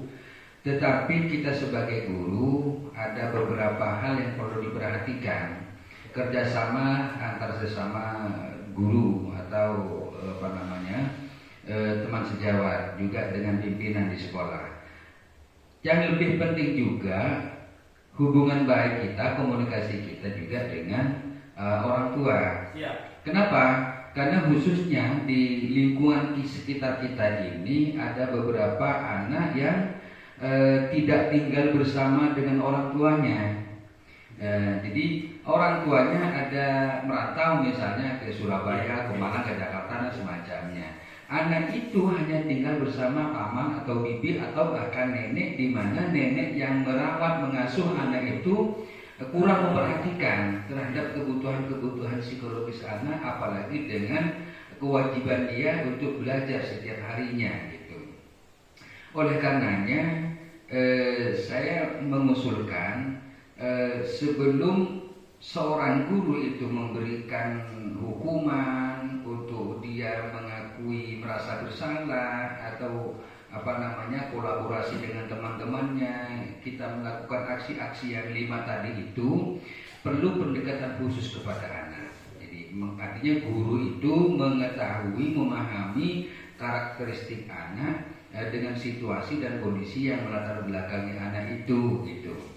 Jadi ini melalui, kalau menurut saya lebih pada pemantau tadi itu gitu ya. Ini berperan pada guru gitu. Sehingga dengan demikian ketika guru sudah mengidentifikasi pokok-pokok permasalahan yang dihadapi oleh anak, baik secara dalam kehidupan sehari-hari di rumah, juga secara psikologi, sehingga kenapa anak ini mengalami keterlambatan di dalam belajar, atau kok kenapa sih anak ini berperilaku seperti ini gitu. Sehingga kita sebagai guru atau konsultasi, kalau ada di sekolah ada guru BK misalnya ya, konsultasi dengan guru konseling dan semacamnya, atau guru agama misalnya, sehingga bisa diberikan psikoterapi lah ya, psikoterapi untuk bisa menumbuh kembang atau bahkan bisa meningkatkan semangat anak ini di dalam belajar, sehingga aktif bersama teman-teman yang lain begitu Pak. Itu saran pendapat saya. Terima kasih waktunya Pak. Terima kasih Bapak. Yang sangat baik sekali, apresiasi yang setinggi-tingginya yang sudah Bapak Marhum utarakan tadi. Memang tujuan restitusi di sini adalah seperti yang sudah Bapak utarakan barusan, bahwa restitusi itu untuk menggali apa sih sebetulnya masalah yang sudah terjadi, dan bagaimana nanti solusi tersebut biar muncul dari anak sendiri, karena kita tidak tahu apa yang melatar belakangi kejadian tersebut. Dalam sebuah permasalahan anak, itu yang tahu hanya anak tersebut dan mungkin keluarga. Peran kita memang untuk berkolaborasi, bekerja sama, selain dengan kita dengan rekan-rekan guru, bahkan dengan anak yang bersangkutan. Sesekali waktu kalau memang masalah tersebut sangat dibutuhkan untuk dipecahkan, kita memang harus berkoordinasi dengan wali murid. Kenapa saya bilang wali murid? Karena memang sebagian anak di sini ada yang banyak yang tinggal dengan entah nenek, paman, rata-rata orang tuanya merantau biasanya di sini. Makanya tetap kita adakan diskusi atau sekedar kolaborasi dengan wali murid. Next Pak. Sebelumnya kemarin ada contoh restitusi, nanti akan kita tayangkan bersama-sama. tadi sebelumnya ini ada beberapa penjelasan tadi tentang 5 posisi kontrol. Bagaimana kalau penghukum, membuat merasa bersalah, teman, pemantau, dan manajer. Di sini sudah dijelaskan dalam posisi penghukum, guru berbuat, guru menghardik, menunjuk, menyakiti atau menyindir. Ini peran guru sebagai penghukum. Jadi sangat kita hindari sekali. Kemudian perbuatan merasa bersalah, berceramah dan mengatakan seharusnya itu kecewa. Jadi menyakiti akan ada dampak terhadap sebagian anak itu merasa tersakiti dengan ucapan gurunya tadi. Kemudian tidak boleh Pak ya. Sangat dihindari sekali karena kita kita itu inginnya anak kita berkembang sesuai dengan kemampuan yang dia miliki dan anak akan menjadi lebih bahagia di sekolah. Otomatis kalau anak bahagia dalam pembelajarannya pun akan lebih maksimal. Tidak ada tekanan dalam kehidupan anak. Next, sebagai pemantau menghitung atau mengukur sampai sejauh mana anak tersebut. Kemudian sebagai manajer mengajukan pertanyaan-pertanyaan. Jadi lebih pada untuk mengetahui kenapa dan bagaimana. Selanjutnya di sini guru berkata, kalau kamu tidak melakukan, awas ya, itu penghukum untuk merasa bersalah. Kamu seharusnya sudah tahu ibu lelah sekali karena kamu sering melakukan kesalahan. Mungkin seperti itu. Contohnya, teman, ayolah lakukan demi ibu. Masa kamu tidak mau ingat? Ibu tidak pernah kan? Nah, seperti itu. Kemudian sebagai pemantau, apa peraturannya? Ditanyakan terlebih dahulu. Kenapa melanggar? Ditanyakan apa dan bagaimana kok bisa melanggar peraturannya. Selanjutnya sebagai manajer, apa yang kita yakini, apa yang bisa kita kerjakan untuk memperbaiki masalah ini. Next Pak. Nah, ini ada beberapa pernyataan. Yang pertama, saya kecewa sekali dengan kamu. Ini termasuk ke posisi kontrol membuat orang merasa bersalah. Selanjutnya, kamu tidak pernah benar melakukannya. Ini berhukum karena menghukum anak. Ayolah lakukan di bawah ibu. Ini sebagai teman lebih pada ajakan yang sifatnya lebih lembut. Kita memposisikan diri sebagai teman. Berikutnya, apakah kamu mau mendapatkan stiker bintang hari ini? Ini sebagai pemantau, lebih memotivasi anak. Bagaimana kamu bisa menyelesaikan masalah ini? Itu sebagai manajer. Selanjutnya, kamu selalu yang paling terakhir. Hal ini, pernyataan di sini kayaknya simple, cuma sebagian anak akan merasa tersakiti karena apalagi di depan forum dia akan merasa malu. Yang kita hindari adalah efek jangka panjangnya. Saat anak terluka atau trauma, maka harapan kedepannya akan sulit untuk dimaksimalkan karena anak sudah trauma terlebih dahulu. Next Pak. Terakhir tentang segitiga restitusi. Next Pak. Nah, apa itu segitiga restitusi? Segitiga restitusi adalah proses menciptakan kondisi bagi peserta didik untuk memperbaiki kesalahan mereka sehingga mereka bisa kembali pada kelompok mereka dengan karakter yang lebih kuat. Ada 3 langkah guru sebagai seorang manajer dalam menerapkan segitiga restitusi, yaitu menstabilkan identitas terlebih dahulu, kemudian memvalidasi tindakan yang salah, yang terakhir menanyakan keyakinan. Tujuan melakukan 3 langkah tersebut adalah untuk menghasilkan murid yang bertanggung jawab dan mandiri. Next. Ini contoh segitiga restitusi. Yang pertama, kita lakukan menstabilkan identitas terlebih dahulu. Kemudian kita cari tahu, kita validasi tindakan yang salah itu apa penyebabnya. Setelah kita tahu penyebabnya, kita dapat menanyakan keyakinannya, apa yang kalian bisa lakukan dari kesalahan yang telah anak-anak lakukan. Jadi akan anak-anak itu akan berusaha akan menjawab berdasarkan apa yang dia alami. Kita tahu karena terkadang bagi kita ayo teman-teman berdiri, itu kita tidak tahu apa penyebabnya anak terlambat. Bisa jadi karena di rumahnya, kalau di sini biasanya yang sering terjadi adalah apa? Iya, pada pagi hari kadang saat orang tuanya ke pasar, anak tersebut disuruh nungguin adiknya di rumah. Kesiangan kebanyakan. Nah, itu. Ada yang kesiangan, ada yang memang orang tuanya pasar, anaknya disuruh nungguin. Akhirnya bisa jadi anak tersebut tidak masuk dan bisa jadi anak tersebut dalam terlambat. Makanya validasi ini sangat penting dilakukan agar tindak lanjut yang kita lakukan itu sesuai dengan harapan. Tidak serta-merta karena anaknya terlambat langsung kita hukum, tidak, kasihan, luka, lokota adere, itu yang kita hindari. Sangat bahaya sekali, sakit rasanya. Yang sulit penyelesaiannya. Iya itu, kalau sudah ada luka bukan hal mudah seorang guru untuk menyembuhkan. Iya, sulit. Makanya mari, terutama Bapak Ibu yang sudah banyak pengalaman tersakiti ini kan sudah tahu kan. Makanya jangan sampai anak didik kita itu tersakiti hatinya. Kita mencoba untuk menjadi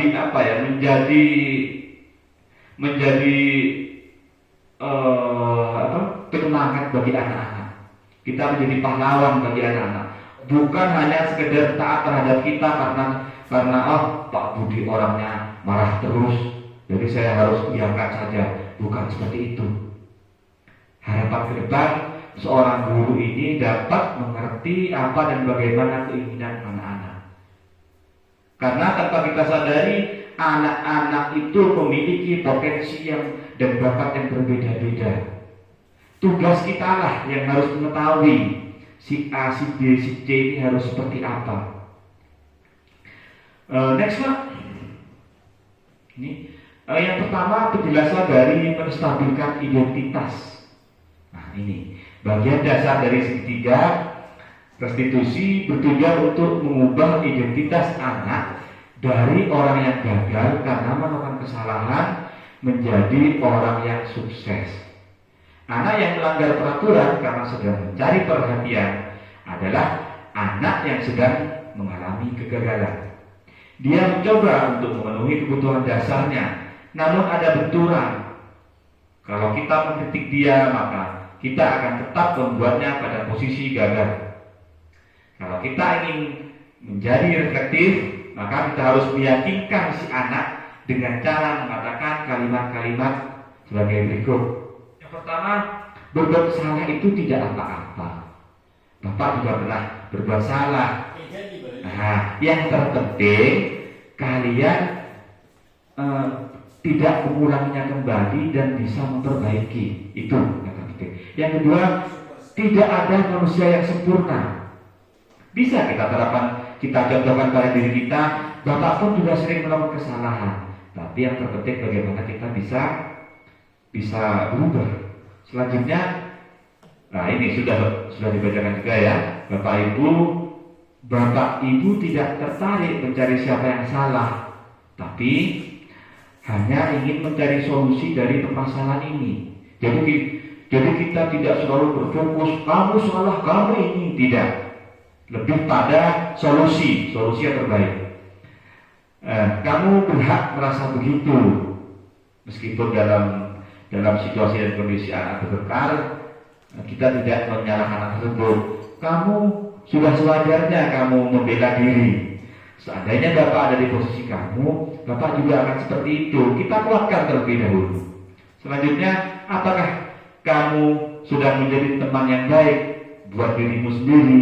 Ya, bertanya pada diri sendiri, apakah benar atau tidak yang dia lakukan. Next one. Yang kedua adalah validasi tindakan yang salah. Setelah kita menstabilkan anak tadi, kemudian kita validasi terlebih dahulu. Menurut teori kontrol, semua tindakan manusia, baik atau buruk, pasti memiliki maksud dan tujuan tertentu. Seorang guru yang memahami teori kontrol pasti akan mengubah pandangannya dari teori stimulus respon ke cara berpikir proaktif yang mengenali tujuan dari setiap tindakan.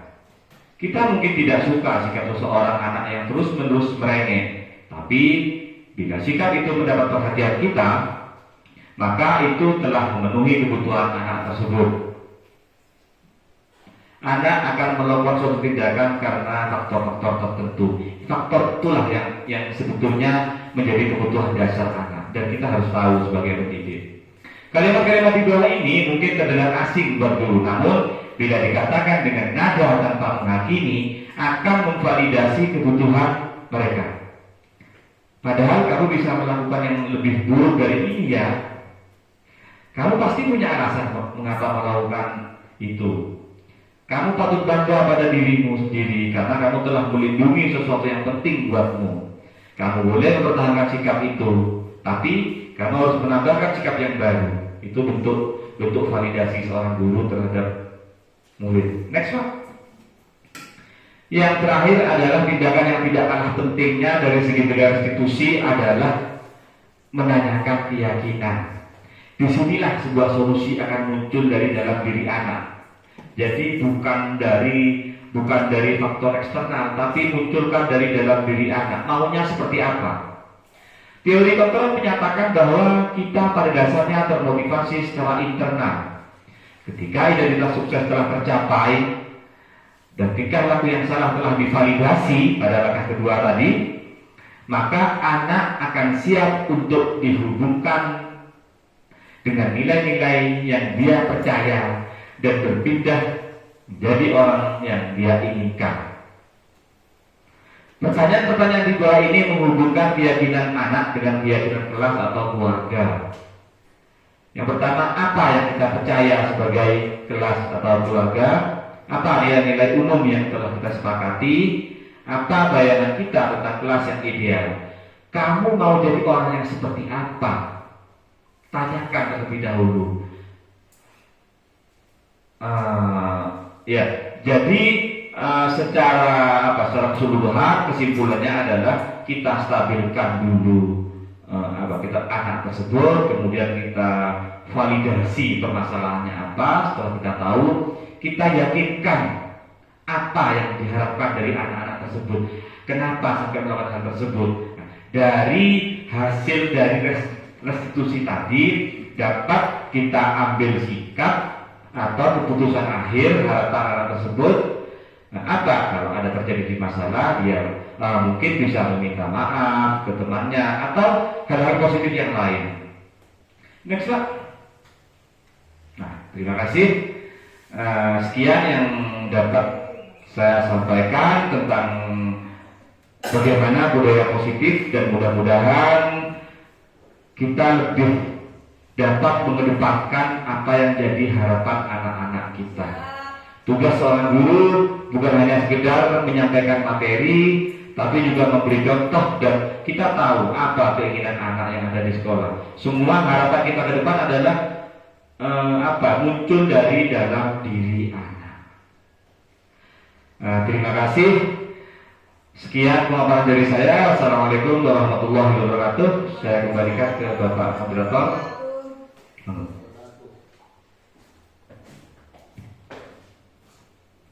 Bapak, Ibu hadirin yang kami hormati, akhirnya selesai sudah kegiatan diseminasi budaya positif hari ini. Alhamdulillah, mudah-mudahan bermanfaat bagi kita semua. Amin. Saya selaku pembawa acara mewakili panitia sekali lagi mengucapkan banyak-banyak terima kasih atas kehadirannya dan partisipasinya dalam acara ini. Apabila ada kesalahan dan banyak kekurangan, saya mohon maaf yang sebesar-besarnya. Akhir kata, ihdinas siratal mustaqim. Assalamualaikum warahmatullahi wabarakatuh. Waalaikumsalam warahmatullahi wabarakatuh.